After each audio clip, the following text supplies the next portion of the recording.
ఆడుకోవాలని BJP చూస్తుంది మిత్రులారా. ఇది దేశానికి మంచిది కాదు. కాంగ్రెస్ ఎన్నో 50 ఏళ్ళ అధికారంలో ఉంది. అధికారం కాంగ్రెస్కు కొత్త కాదు, ప్రతిపక్షం అసలే కొత్త కాదు. కానీ ఇట్లాంటి విపత్కరమైన పరిస్థితుల్లో దేశాన్ని కాపాడాల్సిన బాధ్యత కాంగ్రెస్ పార్టీకి ఉంది. అందుకే ఈరోజు ఇందిరాగాంధీ గారి దేశం కోసం ప్రాణాలు ఇచ్చారు, రాజీవ్ గాంధీ గారి దేశం కోసం ప్రాణాలు ఇచ్చారు, సోనియా గాంధీ రాహుల్ గాంధీ గారి దేశం కోసం పదవులు త్యాగం చేశారు. ఇక ఇప్పుడు త్యాగాలు చేసేది లేదు, కొట్లాడేదే ఈ దేశానికి రాహుల్ గాంధీని ప్రధానమంత్రిని చేసేదే అని చెప్పి నేను ఈ సందర్భంగా తెలియజేస్తున్నా మిత్రులారా. అందుకే ఈరోజు మీకు స్పష్టంగా 3 మాటలు ఇస్తున్నా. మీ చక్కెర కర్మాగారం తెరిపించే బాధ్యత మాది, కాంగ్రెస్ ప్రభుత్వం అని చెప్పి నేను చెప్పదలుచుకున్నా. అదేవిధంగా పసుపు బోర్డు కేంద్ర ప్రభుత్వం ఇవ్వాలి. ప్రభుత్వం ఎన్డీఏ ఓడి ఇండియా కూటమి గెలిస్తే పసుపు బోర్డు జీవనాన్ని మంత్రిగా తీసుకొచ్చి మీకు ఇస్తాడు. లేకపోతే ప్రశ్నించే గొంతుకై మోడీ మెడల్ వంచి మీ పసుపు బోర్డు మా జీవనాన్ని తీసుకొస్తాడు, నాది పూచి అని చెప్పి నా మిత్రులకు చెప్తున్నా. అదేవిధంగా నిన్న రైతు రుణమాఫీ గురించి మాట్లాడుతున్నారు, రైతు భరోసా గురించి మాట్లాడుతున్నారు. ఒరే సన్నాసులారా, తాతకు దగ్గు నేర్పాడు మా కథలు చెప్పకండి. వెనకటికెప్పుడో రైతు రుణమాఫీ మేము చేసినాం. రైతులకు బోనస్ ఇచ్చింది మేము, రైతులకు రుణమాఫీ, రైతులకు బోనస్ ఇచ్చిన మేము 100 రోజుల్లో 5 పథకాలు అమలు చేసే లోపల ఎన్నికల కోడ్ వచ్చింది. అందుకే ఇవాళ ఈ వేదిక మీద నుంచి మాట్లాడుతున్నా. బాసర సరస్వతి మందిరం మీద ఒట్టే చెప్తున్నా, 15 ఆగస్టు లోపల రైతాంగానికి 2 లక్షల రూపాయల రుణమాఫీ చేస్తుంది మా ప్రభుత్వం. నాది మా మంత్రివర్గానికి బాధ్యత. మీ రైతులకు రుణమాఫీ చేసి మీ రుణం తీర్చుకుంటాం. ఈ ప్రభుత్వం మీది, మీరు కష్టపడి కొట్లాడి మీరు గెలిపిస్తే వచ్చిన ప్రభుత్వం. ఈ రైతాంగం కోసమే ఈ ప్రభుత్వం ఉన్నది.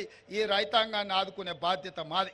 ఇదే కాదు, ఆనాడు కేసీఆర్ ఊరేస్తే ఊరేసినట్టే అని మిమ్మల్ని బెదిరించి ఆయన మాత్రం ఫామ్ హౌస్లో 150 ఎకరాలలో ఒట్లు వండించుకుంటే బండారం బయట పెట్టి బట్టలు ఇప్పదీసి బజార్లో నిలబెట్టిన కేసీఆర్.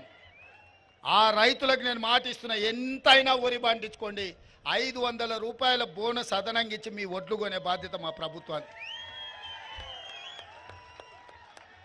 ఈ గడ్డ నా తెలంగాణ కోటి రతనాల వీణ అన్న దాశరథి గడ్డ.